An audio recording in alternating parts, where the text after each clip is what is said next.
everyone. Welcome back to Doodling Through Education. This is CC Cycle 3, Week 13, and today we have a history video. For everyone else, that just means that we're going to be talking about the 14th Amendment.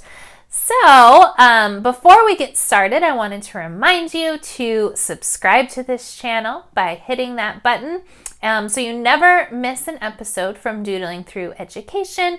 Without further ado, let's start doodling. In our last video, we left off at the end of the Civil War, and the assassination of our President Abraham Lincoln had just happened. Lincoln's predecessor was named Andrew Johnson, and he had a very large job. It was his job to not only lead the country, but to help bring the former Confederate States and the Union back together as one during a period of time often referred to as the Reconstruction. Andrew Johnson was a former slaveholder from Tennessee who supported freedom but differed greatly in how he believed this reconstruction of the North and South should proceed. From the beginning, President Johnson made it clear that he was opposed to the 14th Amendment as it made its way through the ratification process.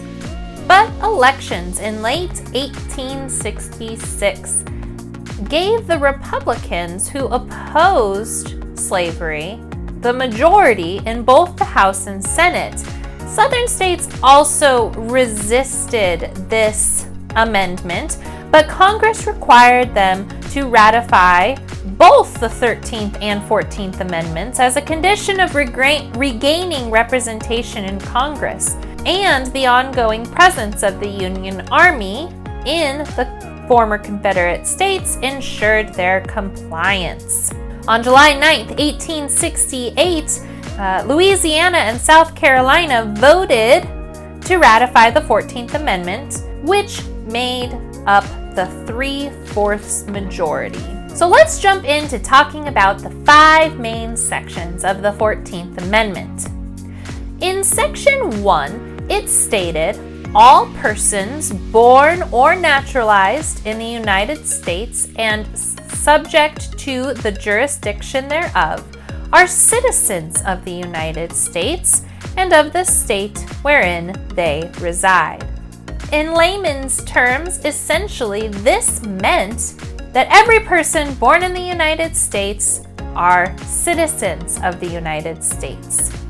This clearly went against the Supreme Court's 1857 Dred Scott decision, in which stated that a black man, even if born free, could not claim rights of citizenship. Jumping down to Section 2 of the 14th Amendment, this repealed the 3/5 clause of the original Constitution.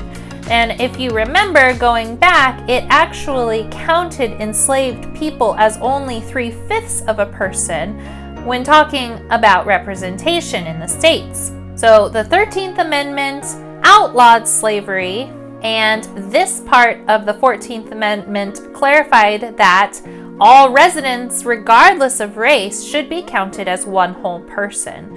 This section also guaranteed that, regardless of race, male citizens over the age of 21 all had a right to vote. Moving on to Section 3 of the 14th Amendment, this gave Congress the authority to bar public officials who took an oath of allegiance to the U.S. Constitution from holding office if they engaged in insurrection or rebellion against the Constitution. So essentially, this section's intent was to prevent the president from allowing former leaders of the Confederacy to regain power within the U.S. government. Section 4 of the 14th Amendment prohibited payment of any type of debt owed to the previous Confederate States of America and banned any payments to former enslavers as compensation for the loss of human property, which was enslaved people. The fifth and final section of the 14th Amendment was an enforcement clause, and it stated that Congress had the power to pass laws to safeguard this amendment. And that is all we have for today. The 14th Amendment was incredibly important when talking about this civil rights movement that was progressing through the country at this time. It was also very important for many future civil rights cases.